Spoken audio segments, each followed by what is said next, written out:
Hello there and welcome to the Christmas Stampathon July challenge. Gosh, can't believe we're already into the second half of the year. So this month we've got a card sketch challenge for you. Okay, so this is it. Now you can turn it around, do what you want. It's on the Facebook group, so if you haven't joined over there, do go and have a look. If you don't do Facebook, then this is why I'm showing it to you here. So there we go. So the whole point of a card sketch is that you've got a kind of a rough outline of what you could create, and so you can interchange different aspects of the different elements of this design and just use whatever you want. Now you may sort of maybe you might miss something out or add something, like for example these three sort of orange elements here. You can do whatever you want, and as you'll see from my little sample, so this is the card that I'm going to make and show you how to make now.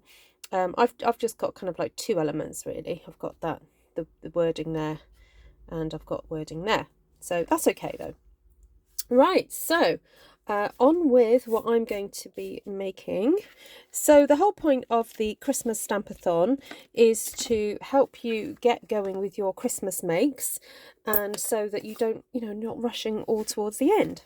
So I've used, now these, sorry, these are retired, but I thought a lot of folks have doilies in their stash. So, you may still have some of these about. So these they've got colour on the other side, but I wanted the white side to be used, and I've got some soft suede ink here, and I'm just going to sponge on from the middle, or brush on from the middle, and build up some colour just in that central portion before I get my cutout house to go in the middle. So the houses are cut out from this designer series paper here. Now this is a freebie currently during celebration, so that's July and August celebration, and on the back side is this pretty flower, but we're not using that today, we're using this one. And so yes, if you spend £45 you can earn yourself that paper for free. So I've cut out 4 different houses, so I've got, because I'm going to be making 4 cards, and the idea is that if you can make 4 cards, it really does go away to getting your card stash on the go. So look, all these gorgeous different houses, so they're all going to be a little bit different. So I've got my house pre-cut there. Then I cut myself 1-inch strip from that same designer series paper, but this is really gorgeous. It's like watercolor with like salt effect on it. The back of it is the pretty birds, but we're not going to be using the birds today. So this is one long 12-inch strip, and I found that that's just perfect for a little bit to go either side of my card base. Now, sorry, card mat. Now, incidentally, my card base is made from crumb cake cardstock, and I have cut my matting layer 1/2 centimetre smaller, and this is cut from petal pink cardstock. Now, can you see that gorgeous texture on there? Isn't it lovely? I have used, now I'll put it down somewhere. Where did I put it? Here it is. The Timeworn Type embossing folder, because I thought that was kind of a nice neutral background. So that's what I've used for the background for that. And all I'm going to do is hold that down at the base, well, at the side rather. This is the side of my card. Now if you want to have a play with the sketch and maybe turn it around the other way, you do that. You use it which way you want to go. So I've just folded that 1-inch strip of designer series paper all the way around, and I just thought it would be a neat way to have it curve around the edge. And then I'm going to pop a little blob of glue. You don't need much to hold this down now. On the back, like so. Little blob there and a little blob there. And fold that over. Then take the second bit. Actually, so my tip is always to kind of have it at the base to do your folding over, and then you can always slide it up. And the reason I say to have it parallel with the bottom is that way you know that the the strip is going to be straight. Oops, I just moved that by accident. I didn't mean to do that. Okay, let me just get on and fold that over. Then I'll fix this one, because I moved it while I was fiddling then. Okay, that's better. Right, I'm just going to give that a little press, because I obviously didn't let it glue properly before I started playing around. I'll just put a little bit of glue across there and tuck that in there and tuck that there. Okay, so that's just a simple way to create a little bit of interest on a card. 2 strips in a kind of sort of an L shape. Okay, then I'm going to pop my doily on that I put that little bit of ink on. And the reason I put that little bit of soft suede was I felt that just putting the house down on the white just looked quite stark. I just felt it needed a little bit of colour there. So that's why that is on.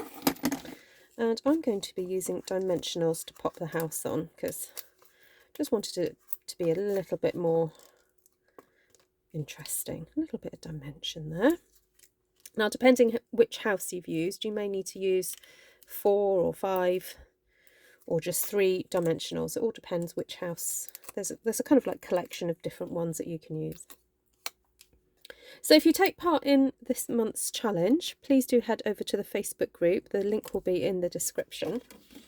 And yeah, post a picture underneath this month's challenge post. We'd love to see what you come up with. Okay, so those are my 2 spare ones. Right, then I've used the Weary World Rejoices stamp from Hope and Peace, which is this lovely set here, which has really gorgeous fonts. And I decided, so I stamped it onto a piece of white cardstock, but I decided to cut it apart. So what I did was I cut straight line across the top and the bottom of the Weary World. So I've got that sentiment sitting there on its own, and I thought it'd be nice to have that there. And then because we've got this kind of lovely little sort of cluster going on, we could have rejoices down here, and because it's sort of close enough together, it kind of makes sense. I think it's not like I've got it, you know, one at the top and one at the bottom. It's all kind of clustered in together. So I'm just going to use glue to attach this. Now, if you wanted to use dimensionals, of course you can use dimensionals, but you know, sometimes when you're batch card making, you have to decide, you know, what am I going to focus the detail on? And, you know, if you've got time to do the dimensionals, great. But if you don't, then, you know, good old glue is fine. So this is the multi-purpose adhesive that I love using, because you've got a bit of wiggle room, a bit of wiggle time to get that on. Now, don't forget, or don't cut off, that's what I should be saying, the dots on the J and the I. Okay, so when you cut this out, make sure you include the dots there, because otherwise it's going to look a little bit odd. And you can do that if you cut carefully. Okay, so then just to finish it off, I'm going to mount all that onto my lovely crumb cake base here, which I love this colour scheme. It's so soft and gentle. I know it's not your traditional kind of like red and green, but I just thought it was, you know, soft, and the petal pink just gives it a sort of hint of warmth for this design. So there you go, guys. Thank you so much for joining. Now please do go and click on the link below, because that will take you to the Facebook group, and also Esther, Ellen, and oh no, her name skipped out my head. Shirley. Oh my goodness, so sorry, Shirley. Shirley's examples will also be on the group, and you'll be able to see what they've done based on this card sketch for the month. So there we go, there it is. So basically it's, you know, there's your card, and then there's sort of like an L-ish design with a focal point. So there we go. And as I said, you can turn it that way, you can do it that way, any which way you want. And we look forward to seeing your designs. So you could do 4 of the same design, like I've done here, apart from the houses are different, or you may choose to do 4 separate cards. All depends how busy you are. So I look forward to seeing them. Take care for now. Bye.